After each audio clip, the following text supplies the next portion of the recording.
Hi everybody, I hope you're all well. It's Steve from the workshop once again, and today I've got a very special guest with me today in the workshop, Steve Parke of Arwen fame. So say hello, Steve. Hello everyone. I wouldn't quite say I'm famous, but hi folks. Steve came over to have a look at the Pathfinder, and we've been talking non-stop for the last hour and a half or so, and Steve's brought some plans for me to have a look at, and we're going to have a look at cameras in a moment. Anything to say? Anything to add? No. Other than a Pathfinder is huge compared to a Navigator. I am absolutely blown away by it. The space inside is amazing. Just goes to show, doesn't it? I think it really surprised me how big a boat it was when I got sort of, a third of the way through the build and thought, oh my god, this is a big boat. Yeah, I mean, I knew about the length. And I knew a Pathfinder wouldn't fit on my drive, but actually the internal space is absolutely extraordinary compared to a Navigator, and that comes quite a shock actually, if I was truthfully honest. In a nice way. I just didn't realise they were so big. I might actually use Steve for scale in a moment to put him in the cockpit with a so you see, because obviously I see it every day, so it's not new to me. But Steve is actually the first sailor to have seen the boat ever. So it's new. I mean, Jackie sees it all the time, but no other sailor has seen the boat yet. Sadly, I don't bring enough sailing knowledge to have an intelligent conversation. That was a lot of fun having Steve here today. Hope you enjoyed that. Anyway, I'd best explain what's going on today. What's going on out there on the build. So a few months ago, I did the first video in this build series, and that was about the design and construction of the cuddy, which people seem to be really interested in. Now, one of the comments I got from that video was somebody asking me to see the sleeping positions and sleeping layout for the boat. I never did get time to photograph that, so for this video, I'm just going to get my partner to jump in a sleeping bag in there and roll one of the sleep mats out so that you can see the cuddy as it would be used at sea, just for one person.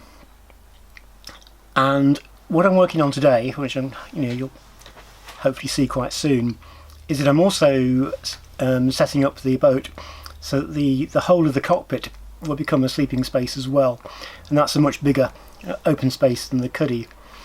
So what I'm doing to affect that is to make covering boards for the footwell, and that's to make a flat area, all the way from the transom right up to the centre board. So that's what this video is all about.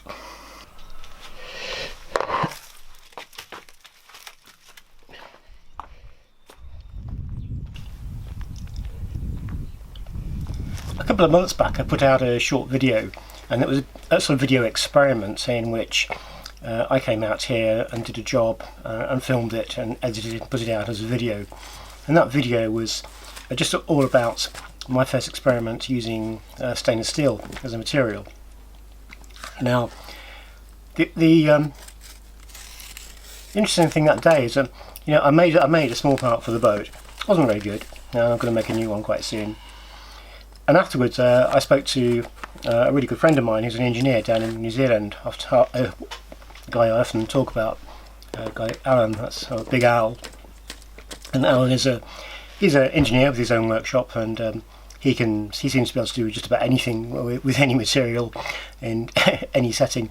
He makes really nice parts for boats, and he does really big heavyweight work for a local farm near him as well. And he said to me that I'd basically gone about the job slightly back to front, because I think of steel as essentially a stiffer wood, and I use the same, not exactly the same process, but the same method of working, which is with a piece of wood. I'll mark it out, drill the holes, do the cutting, and then at the end do the shaping and tidying the piece up, and finally finish it with sanding and polishing. And what Alan said to me is that he actually works back to front with steel, So the thing that I'm doing with this time is I'm trying to follow that process, which is to work back to front with the stainless steel. So steel has arrived, I'm sanding that and polishing that, tightening the edges up, and only then will I do the marking, the cutting and the drilling. So I'm just going to quickly kind of show some clips of us doing that, and then hopefully we'll get to the finished pieces quite quickly, because I don't want to spend all day here showing you all something that you all know how to do, but I just want to get to the finished project with an explanation that I had to change my practice and knowledge with an entirely new material.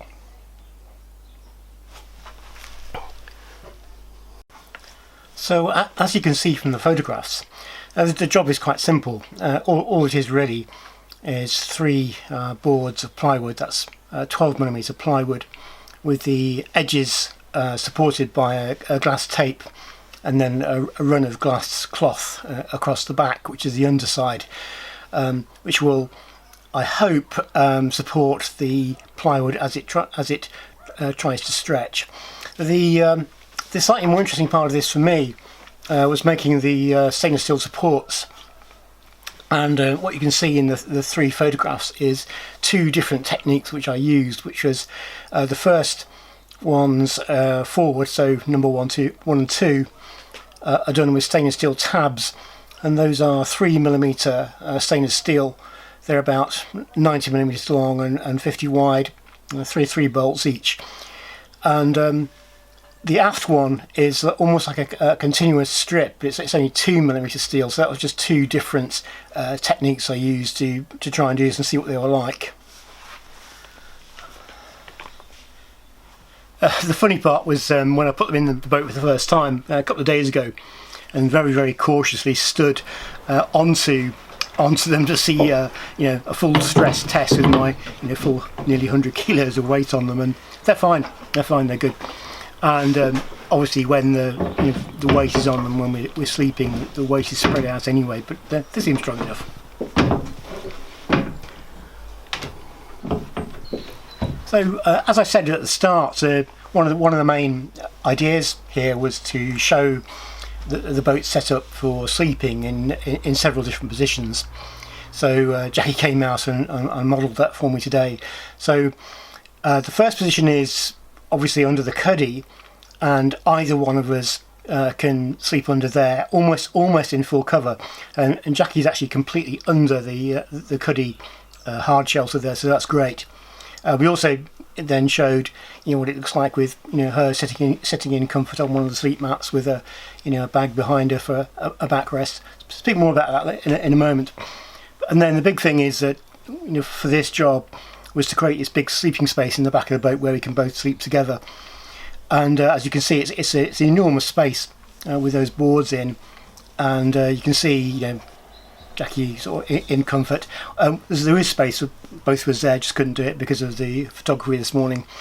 And then also we had a look at what the sitting position at sea, or not at sea so much as at anchor would be like, because we do spend quite a bit of time at anchor together and try and be relaxed and comfortable, and so that's us also sitting across the cockpit. Very comfortable. It's a very big space, and we like to sit like that, with legs stretched out. Just seems comfortable for us. The next part of this is the project kind of moves on a bit, and what I want to do next is to make custom stowage for inside the cuddy, and that's to have a bag each side that's something like the shape of my canoe portage sack, which are low, wide and quite thick, rucksacks in a way. They're really opposite to mountaineering rucksacks in their shape, and that shape will inspire the shape of a stowage bag each side for things like our bedding and sort of soft gear in the dry, but which will also make backrests as well. So that's a project coming up as well. And then I think that the final part of I imagine this for now is that I'm really thinking about a soft cuddy addition. So that would be something like a big spray hood, but covering completely the middle of the boat, So that would mean the cuddy is then, you know, if you like, completely not sealed off completely, because it'll be potentially open to the back, but it would also be such that the person, say, steering at night, could maybe be sat under the spray hood, you know, in you know, some degree of protection from the wind, say. And then again, you know, final is the whole boat will need some kind of tent or, you know, cover to make it into a camping boat. And so they're the projects I'm actually going to do in the true winter, when it gets really cold and, you know, really dark and horrible out here, if it's not bad enough already. So anyway, that's kind of the end really of this little stage of this, you know, winter project. And I hope you enjoyed it. And you know, I'll come back to this hopefully in a couple of months' time and show you the next stage. So thanks for watching, everyone, and see you next time.